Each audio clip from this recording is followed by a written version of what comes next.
Leïla Kébir, aujourd'hui gérante et directrice de la société Loutard Service. Lila Marsali, aujourd'hui co-gérante de la société Loutard Service, mais aussi artiste en musique andalouse. Voilà. Moi j'ai fait l'INC, j'ai fait l'école supérieure donc, de commerce, l'Institut national de commerce, et je suis aussi musicienne de Lila Marsali et son manager, et c'est suite à cette rencontre artistique qu'est né Loutard Service. Voilà, donc me concernant, j'ai commencé ma carrière il y a 6 ans, et donc je suis à mon 4e album. Et puis, étant donné que j'ai eu le privilège d'avoir Leïla comme manager, nous avons décidé, donc toutes les deux, de faire profiter beaucoup d'artistes, peut-être les avantages qu'on a eu nous en tant qu'artistes. Et puis on a créé cette boîte, Loutard Service, et on est devenu promotrice de spectacles. On veut se spécialiser plus dans le culturel et dans le spectacle, plus spectacle vivant. Et puis on voudrait à la longue devenir spécialiste des musiques du monde.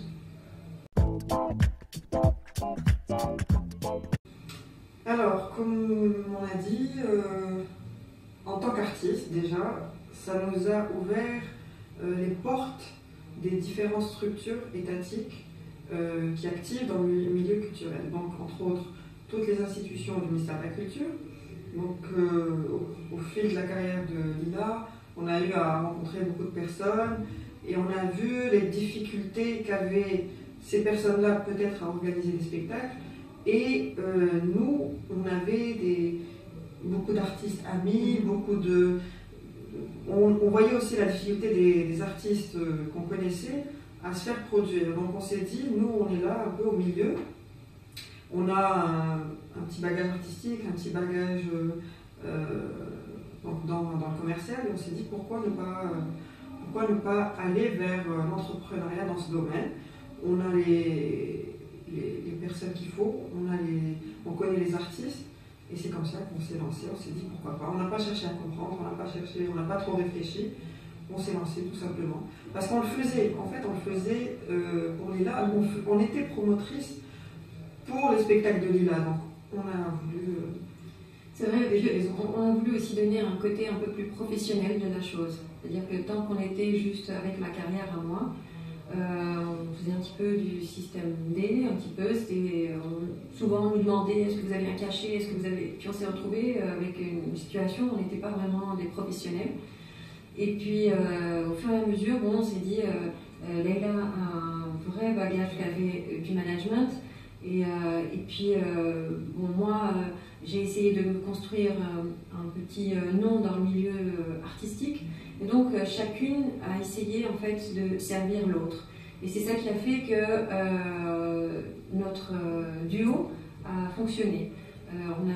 Il y a aussi une chose essentielle, c'est qu'il y a une amitié qui s'est construite entre nous. Donc, ça c'est la base. Voilà, donc forcément il y a cette confiance, et en fait ça a fait cette force-là. On a conjugué nos forces et nos points positifs à chacune. Et ça a donné Loutard Service. C'est évidemment que le début, on espère avoir une carrière de la boîte assez longue, mais j'espère que ce début, en tout cas, commence assez bien. Alors, artiste et entrepreneur, en tout cas dans notre métier à nous, c'est totalement complémentaire. Il nous arrive de participer à des festivals internationaux, que Lila participe en tant que chanteuse, et ça nous permet de rencontrer beaucoup d'artistes étrangers, et on n'hésite pas à les ramener en Algérie à chaque fois qu'on a l'occasion. En Algérie, pareil, à chaque fois qu'on participe à un festival, qu'on rencontre des artistes, on s'échange les coordonnées, on rencontre des organisateurs qui ont des difficultés à promouvoir les spectacles, à faire drainer le public. Donc c'est un peu tout ça qui fait qu'on arrive à proposer nos services, et ça nous aide beaucoup. Oui, il y a aussi le fait d'être entrepreneur et artiste en même temps, c'est un très gros avantage parce que vis-à-vis des artistes déjà, on connaît leurs attentes. On a justement cet avantage de pouvoir être à leur place. Et donc en tant qu'entrepreneur, il n'y a pas que le côté commercial et financier qui prend le dessus sur le côté artistique. Et ça c'est très important, je pense que pour qu'un événement ou un spectacle réussisse, il faut que l'artiste, et ça c'est un point d'honneur chez nous, c'est que l'artiste doit être bien. Ensuite, c'est la boîte qui rentre en jeu. Il faut qu'il y ait cet équilibre. Et le fait d'être justement les deux, je pense que ça nous a donné une vision différente peut-être des autres entrepreneurs, j'espère en tout cas, une vision différente sur l'art et sur les artistes. Voilà, on ne considère pas l'artiste comme un produit. Oui. Généralement, malheureusement, il est considéré comme un produit, comme personne. Il vient, il fait son spectacle, il est payé, il part. Malheureusement, les organisateurs, enfin certains, c'est pas faute de vouloir, mais ils n'arrivent pas à se mettre à sa place. Ils ne savent pas qu'un artiste, c'est quelqu'un de sensible, il a besoin d'être bien, il a besoin d'avoir tout ce qu'il veut avant de monter sur scène, si on veut qu'il donne le maximum sur scène, si on veut que le public soit content, etc. Donc nous, on sait ce que ça fait. Donc Et je pense qu'il y a aussi le plus, c'est notre sensibilité féminine aussi. On a travaillé avec un groupe il n'y a pas très longtemps qui n'était pas très très connu, et donc on a essayé de promouvoir leur spectacle. Et la première des choses qu'on nous a affirmé, c'est qu'ils ne voulaient plus travailler avec les hommes.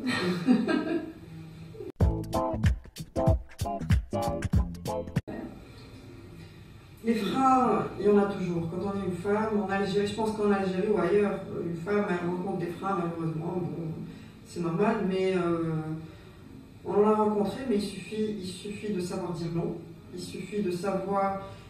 Il suffit des limites. Voilà, mettre des limites, et puis surtout de se dire qu'au-delà d'une certaine limite, on refuse, même au détriment de notre intérêt. À partir du moment où on est convaincu de cela, il n'y a aucun souci. On y va, on fonce, on travaille, on sait ce qu'on vaut, on sait qu'on est là pour travailler. Si ça dépasse une certaine limite, on refuse, mais vraiment, sans regret, au détriment de notre intérêt. Aucun souci. On laisse tout, et on dit non, et on part. Oui, tout à fait. On a eu cette chance, c'est notre éducation aussi. On a vraiment essayé de profiter de notre éducation, de mettre ça en avant et ne jamais oublier qui on est et que notre honneur est d'abord, avant tout, avant les affaires. Maintenant, c'est vrai qu'en tant que femme, il y a peut-être des situations un petit peu difficiles ou vis-à-vis d'un homme, surtout dans notre milieu à nous, une femme artiste, une femme qui vit dehors, est-ce que c'est pas bon vis-à-vis de la société, ça peut être considéré comme une fille, on va dire, facile, si on peut appeler ça, et comme ça. Mais justement, le fait de mettre en avant ce frein et cette éducation qu'on a, tout de suite, les gens, peut-être, si au départ ils ont une idée mauvaise de l'entrepreneur femme, le fait qu'on mette en avant justement ça et qu'on bloque et qu'on dise non, ça se transforme en respect. Et donc on commence à nous respecter plus qu'il ne le faut. Peut-être que ça peut nous faire perdre quelques marchés, mais tant pis. Au moins on sait que les marchés qu'on va avoir sont des marchés sains. Et on se bat pour avoir ce genre de marché. Je ne dis pas qu'il n'y a que des hommes mauvais en Algérie, bien au contraire, on a rencontré des gens très bien, qui nous ont beaucoup aidés. Et peut-être même le fait qu'on soit une femme, on nous a peut-être plus aidés que s'il avait un homme. Puis la confiance aussi. Voilà. En général, on fait plus confiance à une femme. Donc ça a aidé aussi, il n'y a pas que des mauvais côtés. Puis il y a cette idée aussi de dire qu'une femme, peut-être qu'elle est un peu plus sérieuse. Ouais. Elle va faire les choses sérieusement parce qu'elle a un but, elle a une idée, il faut qu'elle arrive justement parce qu'elle a beaucoup de difficultés, elle ne va pas lâcher l'affaire et donc elle va être plus sérieuse dans son travail. Alors qu'un homme, peut-être qu'il est un petit peu blasé, bon bah c'est pas grave, il arrivera toujours. Mais une femme, elle a cette rage de vouloir y arriver et du coup, peut-être qu'avec nos marchés, les gens ont plus confiance en nous parce qu'on est justement plus sérieuses. Ouais.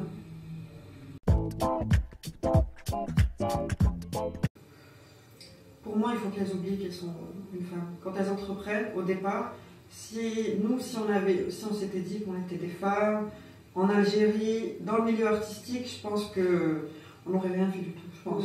Mais pour entreprendre, en tout cas pour commencer, il faut qu'elles oublient qu'elles sont une femme. C'est une femme ou un homme, c'est pareil, au départ. Pour être motivée, il faut qu'elles oublient ça. Après, évidemment, il faut qu'elles fassent attention, mais il ne faut pas qu'elles se disent que c'est un frein. En tout cas, du moins au départ, c'est décourageant. Moi, si j'ai un conseil à donner aux femmes algériennes, ne jamais écouter les gens qui vous disent que vous êtes incapable. Au contraire, faites-vous confiance et dites-vous que vous allez y arriver. Pourquoi? Parce que vous êtes un être humain. Avant d'être une femme, vous êtes un être humain avec des capacités comme un homme, mais vous avez une chose en plus, votre sensibilité. Et votre sensibilité, elle pourra peut-être même vous donner un point en plus par rapport à ces hommes-là. Et soyez sincères avec ce que vous faites. Soyez très sincères.